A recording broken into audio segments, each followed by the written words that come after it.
Hola, com esteu? Espero que estigueu bé. Anem a fer una altra equació de primer grau, sense fraccions, que teníem pendent. Crec que era la número 2. I deia menys x més 3 més 7x igual a 6x menys 4. Molt senzilla. No tenim ni parèntesis, per tant l'únic que hem de fer és portar termes amb x al primer membre, termes sense x al segon membre, si canviem de membre canviem de signe, menys x ja està on toca, més 7x ja està on toca, 6x del segon membre l'hem de portar al primer membre, canviar-li el signe, quedaria menys 6x, i en el segon membre ens quedaria el menys 4 i aquest 3 positiu que ha de passar al segon membre quedaria menys 3. Si simplificam els termes amb x, ens queda 0x i al segon membre ens queda menys 7. Aïllam la incògnita i ens quedaria menys 7 partit 0.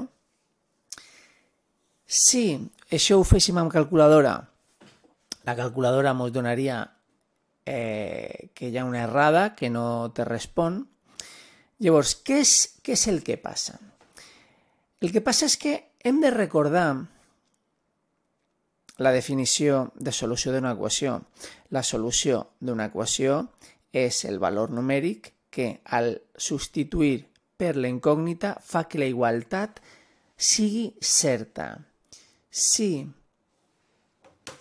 ens fixam no en la equació que teníem al començament de tot, sinó que ens fixam en aquest pas al que hem arribat, quin valor de x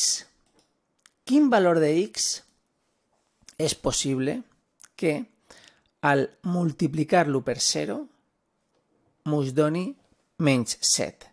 Doncs cap valor, no hi ha cap valor de x que col·locat aquí multiplicat pel 0 ens doni menys 7. Conclusió, si no hi ha cap valor de x que al substituir-lo per la incògnita faci que la igualtat sigui certa, el que hem de respondre en aquests casos és el que passa. I és que la... Perdó, anem a esborrar. Anem a esborrar amb aquesta goma que no m'acaba de convèncer, però hasta que descobreixi una altra opció és el que hi ha. Vale. Per tant, el que hem de respondre, la conclusió, és que l'equació no té solució. I això ens pot passar de vegades, que volem resoldre una equació, la resolem correctament, però passa que l'equació no té solució.